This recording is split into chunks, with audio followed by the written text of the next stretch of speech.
अस्सलाम वालेकुम प्यारे दोस्तों, कैसे हो आप सब। आप देख रहे हो इजी कुकिंग कॉर्नर और आज मैं आप लोगों के लिए बहुत ही ज़बरदस्ती टिप्स लेके आई हूँ। आटे में सिर्फ एक चीज़ डालनी है। आटा बगैर फ्रिज के आप पूरा दिन भी बाहर रख लोगे तो ख़राब नहीं होगा। और भी बहुत ही ज़बरदस्ती टिप्स हैं जिसमें आपके टाइम की भी बचत होगी और आप गर्मी से भी बचोगे। बहुत सारी ज़बरदस्ती टिप्स हैं, एंड तक वीडियो को ज़रूर देखिएगा। बिना टाइम वेस्ट किए फर्स्ट टिप की तरफ चलते हैं। फर्स्ट टिप जो हमारी है आटे से रिलेटेड है। जब हम आटा छानते हैं, बर्तन छोटा हो जिसमें हमने आटा छानना है तो आटा जो है वो छन्नी से बाहर गिर जाता है। जितनी मर्ज़ी कोशिश कर लो, एहतियात से उसे छान लो, आटा बाहर ज़रूर गिर जाता है। तो मैं आप लोगों को बहुत ही ज़बरदस्त तरीका बताऊंगी। आप जितना मर्ज़ी आटा छान लो, आपका आटा जो है वो बाहर बिल्कुल नहीं गिरेगा, ज़ाया नहीं होगा। आपने ऐसे एक गिलास लेना है, गिलास ले लें या कप ले लें, लेके आपने उसके अंदर आटा डाल लेना है और ये छन्नी पकड़ के इसके ऊपर इसे ऐसे उल्टा कर लेना है। फिर आपने ऐसे इसे घुमाना है तो आटा जो है वो सीधा नीचे जाएगा बर्तन में, जिस बर्तन में आप छान रहे होगे। बर्तन छोटा भी होगा तो आटा आपका बिल्कुल भी ज़ाया नहीं होगा, बाहर नहीं गिरेगा। ये देखिए कितना आसान तरीका है और आराम से आटा जो हमारा है वो नीचे छन गया है, छोटे बर्तन में भी, और इधर उधर बिल्कुल भी नहीं गिरा, आटा बिल्कुल भी ज़ाया नहीं हुआ। बहुत ही ज़बरदस्त ये टिप है। नेक्स्ट टिप की तरफ चलते हैं। नेक्स्ट टिप हमारी मैदे से रिलेटेड है। आजकल के मौसम में मैदा बहुत ही जल्दी ख़राब हो जाता है, इसे सुंडी लग जाती है। तो आपने क्या करना है, मैदा जब भी बाज़ार से लेके आना है कोशिश करनी है कि वो साफ़ सुथरा हो। उसे फिर भी एहतियातन आपने एक दफ़ा छन्नी से छान लेना है। छानने के बाद आपने उसे सेव करके रखना है। अगर उसके अंदर से सुंडी वगैरह निकले तो आप उसे 2 दफ़ा छान लीजिए। छानने के बाद आपने ऐसे कोई भी शॉपर किसी भी बर्तन में रख के तो उसके अंदर इस छने हुए मैदे को डाल के तो ऊपर से अच्छी तरह बांध के इसे कवर करके रखना है। और अगर बहुत ज़्यादा सुंडी लगी हुई हो तो फिर आपने इसे 1 हफ्ते के बाद फिर निकाल के इसे साफ़ कर लेना है। छोटी मोटी जो सुंडी छन्नी में से निकल गई होगी वो भी साफ़ हो जाएगी।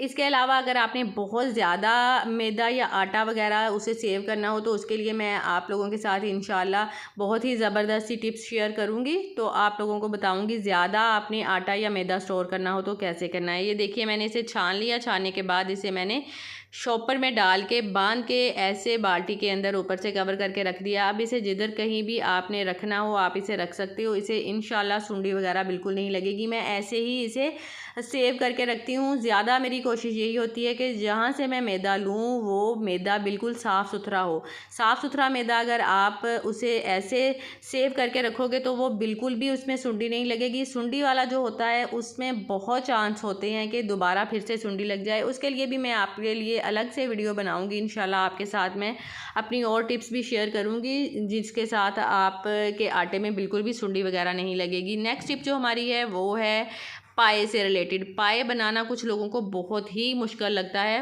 पाए बनाना बिल्कुल भी मुश्किल काम नहीं है, बहुत ही आसान है। एक कढ़ाई के अंदर आपने पाए साफ़ सुथरे करके डाल देने हैं और खुले दिल के साथ उसमें पानी डाल दीजिए और प्याज काट के, टमाटर काट के डाल दीजिए। मसाले, गरम मसाले जो होते हैं वो डाल दीजिए और साथ ही आपने इसमें स्पाइसेस वगैरह डाल के तो इसे कवर करके हल्की आंच पे 4 से 5 घंटे के लिए छोड़ देना है। आप बेफिक्र होकर इसे छोड़ दीजिए हल्की आंच करके और अपने सारे काम करके फिर आप आके इसे देखिएगा। ये जो हड्डियां हैं इसकी वो बिल्कुल जोड़ जो हैं वो अलग अलग हो जाएंगे। जितना ज़्यादा ये जोड़ जो हैं वो खुले खुले होंगे, एक दूसरे से अलग हो जाएंगे, उतने ही अच्छे पाए बनेंगे। ये जो मैंने कढ़ाई थी ये भर के मैंने पानी से रखी हुई थी। तो अब देखिए पानी इसका ख़त्म हो चुका है। अब इसके अंदर हम घी डाल के तो इसकी भुनाई कर लेंगे। इसमें लहसुन डाल देंगे और साथ ही इसके अंदर दही डाल के तो अच्छे तरीके से भुनाई कर लेनी है। भुनाई हमने इतनी देर करनी है कि इसके अंदर जो हमने घी डाला है वो सेपरेट हो जाए, अलग हमें नज़र आना शुरू हो जाए। तब हमने इसके अंदर फिर खूब सारा पानी डाल देना है। जितना भी हमने इसका शोरबा बनाना हो उतना इसके अंदर हमने पानी डाल के तो इसे पका लेना है। तो बहुत ही मज़ेदार ज़बरदस्त से पाए आपके बन के तैयार हो जाएंगे और आपको ना तो ज़्यादा कोई इतना झंझट करना पड़ेगा और ना ही आपका अलग से टाइम लगेगा। आप रूटीन के काम करते रहिए, ये पकता रहेगा। आपको इसके पास ज़्यादा गर्मी में खड़े होने की भी ज़रूरत नहीं है। बहुत ही ज़बरदस्त से पाए बन के तैयार हो जाएंगे। पाए जो हैं वो वही ज़्यादा हेल्दी और मज़े के बनते हैं जो ज़्यादा देर पकने के बाद हम बनाते हैं। अगर हम तुड़का वगैरह बनाने के बाद, प्याज भूनने के बाद इसे अंदर डाल के थोड़ा सा भून के फिर पानी डाल के पकाएं तो इनकी जो जोड़ होते हैं वो भी अलग नहीं होते और जो ऊपर इसके स्किन होती है वो भी नहीं खुलती, तो पायों का मज़ा नहीं आता खाने का और ना ही ये इतने हेल्दी होते हैं। तो आप ऐसे ट्राई कीजिएगा, इंशाल्लाह बहुत ही हेल्दी और बहुत ही मज़े के पाए बन के तैयार होंगे। नेक्स्ट टिप की तरफ चलते हैं। नेक्स्ट टिप है हमारी तवे से रिलेटेड। आजकल बहुत ही ज़्यादा काकरोच और छिपकलियाँ वगैरह निकल आती हैं रात को, तो आप जब भी रात को काम अपना ख़त्म करें तो अपने तवे को आपने ऐसे शॉपर के अंदर डाल के तो इसे अच्छे तरीके से बांध के फिर आपने रखना है, ताकि ना तो इसे छिपकलियाँ वगैरह लगे, ना ही काकरोच, और ना ही आपको बार बार इसे धोने की ज़रूरत पड़े। ये देखिए ऐसे मैंने इसे शॉपर के अंदर कवर कर दिया है। अब कहीं भी आप इसे रख दीजिए, हमें कोई ख़तरा नहीं कि इसे काकरोच या छिपकली वगैरह जो है वो इसके साथ लगेंगी। ऐसे ही आपने जो बेलना होता है और चकला होता है इसे भी आपने शॉपर के अंदर बंद करके रखना है। आप जब भी बेलना चकला लेते हो तो इसके ऊपर ऐसे प्लास्टिक की लेमिनेशन की हुई होती है, ऐसे प्लास्टिक का शॉपर चढ़ा हुआ होता है। आपने इसे बिल्कुल भी नहीं उतारना, जितनी देर इसके साथ ही आप इसे यूज़ कर सकते हो आप इसे यूज़ कीजिए। ऐसे रोटी बेलना भी बहुत आसान होती है और इसे आप कहीं पे भी रख दीजिए। बाद में आपने ऐसे हल्का सा गीले कपड़े के साथ इसे रब करना है तो ये साफ़ सुथरा हो जाएगा जरासीन से पाक।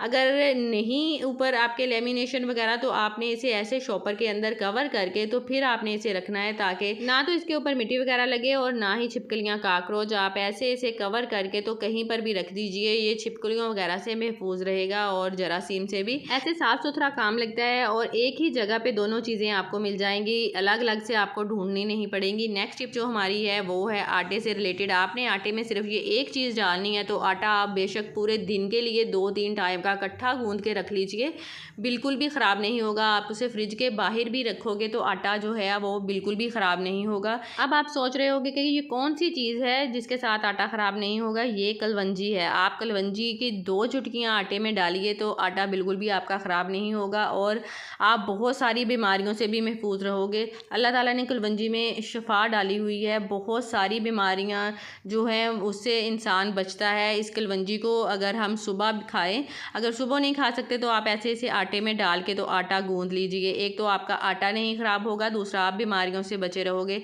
ये देखिए मैंने इतने आटे में 2 चुटकी डाली है इसकी कलवंजी की और इसे मिक्स करके तो सिंपल जैसे हम आटा गूंदते हैं वैसे ही हम आटा गूंद लेंगे। इतनी शदीद गर्मी में आप 2-3 टाइम का आटा गूंद कर बग़ैर फ्रिज के बाहर भी रख लोगे तो वो बिल्कुल भी ख़राब नहीं होगा और आप बहुत सारी बीमारियों से भी बचोगे।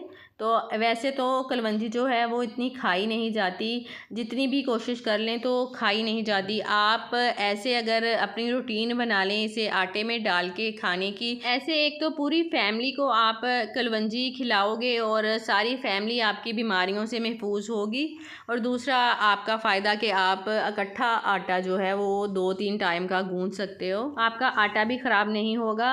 आटा गूंदने के बाद आपने ऐसे सारे आटे के ऊपर ऑयल का हाथ लगा देना है ताकि आटे के ऊपर खुश्की वगैरह ना आए। आपने आटे को स्टील के बर्तन में या मिट्टी के बर्तन में डाल के जिस कमरे में फ़ैन चलता है उस कमरे में रखना है, या आपने अगर किचन में भी रखना हो तो इसके नीचे आपने पानी डाल के किसी बर्तन में तो उसके अंदर आपने इसे रख देना है, तो बिल्कुल भी आपका आटा नहीं ख़राब होगा। तो ज़रूर ट्राई कीजिएगा इन टिप्स को। अगर आपको अच्छी लगी हो मेरी वीडियो तो लाइक और शेयर करना मत भूलिएगा। चैनल को अगर अभी तक सब्सक्राइब नहीं किया तो कर दें और साथ में लगे बेल के बटन को भी दबा दें ताकि जब भी मैं वीडियो अपलोड करूँ आपको फ़ौरन उसका नोटिफिकेशन मिल जाए। नेक्स्ट वीडियो तक के लिए इजाज़त दीजिए। अल्लाह हाफिज़।